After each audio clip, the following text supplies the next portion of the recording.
The canyon floor radiated heat like an open furnace. Towering red rock walls trapped the sun's fury, baking the air until every breath scorched the lungs. The summer of 1879 showed no mercy in the Arizona Territory.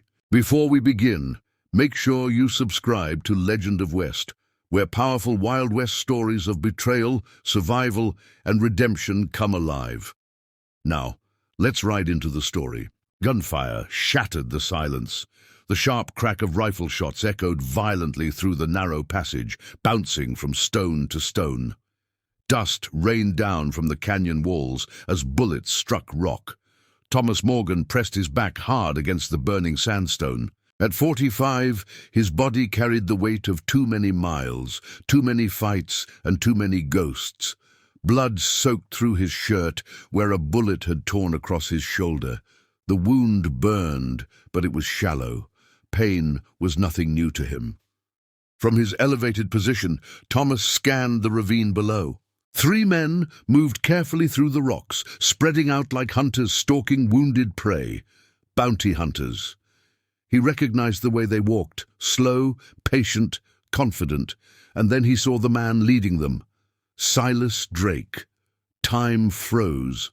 Drake's face hadn't changed much. Hard eyes, tight jaw, the expression of a man who measured human life in profit and advantage. A face Thomas had spent years trying to forget. They had once ridden together under Union colors, once shared campfires, rations, and trust, until Drake betrayed their unit, sold them out for personal gain, leaving good men to die screaming in an ambush. Thomas had survived. The others hadn't. Now Drake was here to finish the job.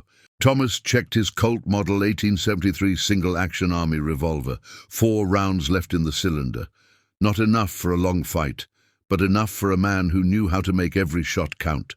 The worn walnut grip fit his calloused hand like it always had. Familiar, steady. He thumbed the hammer back slowly.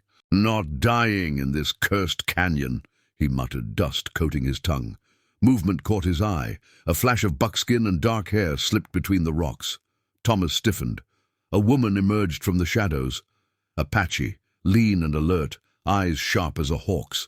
A hunting knife rested in her grip, her posture ready to strike or flee at a moment's notice.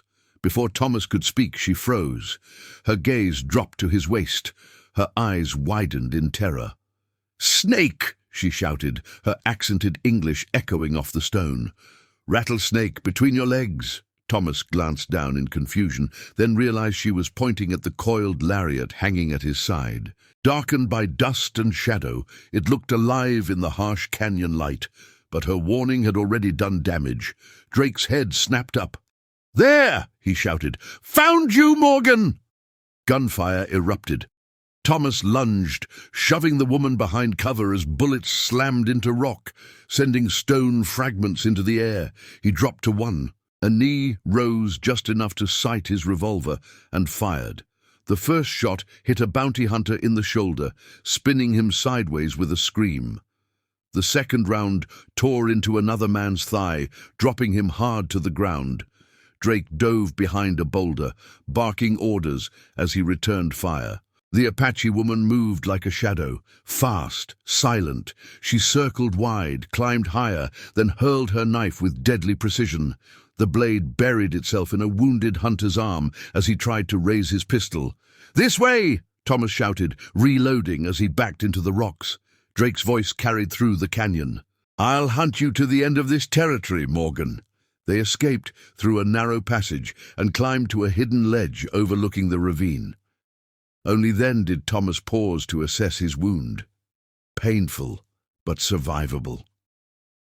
The woman leaned against the stone, breathing hard. Blood soaked through her buckskin shirt near her ribs. "You're hurt," Thomas said. "Not your concern," she replied, but her legs wobbled. Thomas approached slowly, hands visible. "I was a scout in the war. I've patched worse."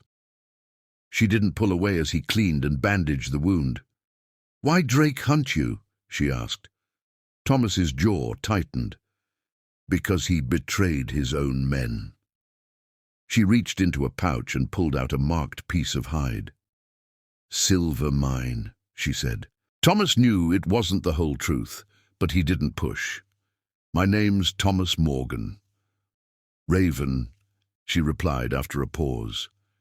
Their journey together had begun. The sun dipped low as Thomas and Raven moved through broken country, keeping to the shadows where the rocks folded into one another. Neither spoke much. Out here, words carried too far, and trust came slow. By nightfall, they found shelter beneath a shallow overhang. Thomas built a small fire, careful to keep it low. The flames danced against the stone, throwing long shadows across Raven's face. She watched him closely. "You move like soldier," she said. "I was," Thomas replied. "Scout, Union Army." Raven nodded, as if that explained more than words ever could. As the fire cracked, Thomas spoke of things he rarely shared. How the war had ended, but never truly left him. How whiskey had nearly finished what bullets couldn't. How 3 years earlier he'd walked away from towns, people and bottles, choosing solitude over self-destruction. 3 years sober, he said quietly. 3 years running. Raven listened without judgment. Then, in careful words, she shared her own truth. Raiders, captivity, return, rejection, cast out by her own people, not for weakness, but for survival. What she didn't say mattered more than what she did. Morning brought heat and distant dust. Civilization appeared on the horizon 2 days later.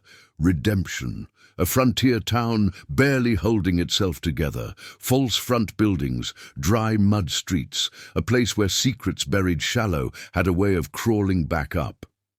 "Stay close," Thomas told her. "Towns like this don't forgive difference." Eyes followed them as they entered, hostile, curious, hungry. Thomas headed straight for the sheriff's office. William Blackwood looked up from his desk and smiled too fast. "Thomas Morgan," he said, "thought you were dead." "Not yet." They spoke of old campaigns, but something felt wrong. Blackwood's eyes lingered on Raven, not with curiosity, but calculation. "Drake's asking around," Blackwood said casually. "Stay at the Frontier Hotel. I'll keep watch." Outside, Thomas felt it, a familiar pressure in his chest. That night, while Raven rested, Thomas slipped into the alley behind the Rusty Nail saloon. Voices drifted through the darkness. Blackwood, Drake. "Morgan's at the hotel," Blackwood said. "Apache woman with him." "Does she have the map?" Drake asked. "Has to." Drake's voice lowered. "That mine hides more than silver. Weapons, enough to arm an army." Thomas faded back into the shadows. Inside the saloon, the smell hit him hard. Whiskey, sweat, regret. "Coffee!" he ordered. Laughter erupted nearby, men talking about the Apache woman upstairs. One stood grinning, saying he might pay her a visit. The fight was over before it began. Thomas moved like he always had. Fast, precise, controlled. 4 men went down. Chairs splintered. Blood hit the floor. Silence followed. Then a rattle. A real rattlesnake slid from beneath the bar. A knife pinned it to the wall. Raven stood in the doorway. "Now," she said calmly, "I save you from Snake." They left before dawn. Gunfire chased them out of Redemption. Bullets tore through wood and air. Raven cried out as one struck her side, but she stayed mounted. They rode until night swallowed the town whole. For 3 days, Thomas pushed through hell. Raven guided them through paths no map knew. Her fever rose. Her strength faded. "Stay with me," Thomas urged. "Just a little farther." At dawn, they reached a ranch tucked against rocky hills. A man stepped out with a shotgun. "Who are you?" "Thomas Morgan, looking for Ethan Harrison." The gun lowered. Inside, Harrison became a surgeon again, calm, efficient. "She'll live," he said, "if infection doesn't win." Drake was coming. 20 men. Harrison sent word to old soldiers, men who still remembered honor. That night, Harrison placed a flask on the table. Thomas stared at it, then pushed it away. "If I die," he said, "I'll do it clear-headed." At sunrise, riders appeared. Thomas mounted and rode out alone. "This ends today," he said. Riders crested the ridges, soldiers, ranchers, Apache warriors. Drake reached for his gun. Thomas was faster. Drake fell, alive. "I won't be you," Thomas said. Chains replaced guns. Weeks later, the weapons were secured, the mine sealed, the map destroyed. Thomas stayed. Ravens stayed. The rope that once looked like a rattlesnake hung on the wall. A reminder, the desert stretched ahead, harsh, honest, unforgiving. And for the first time in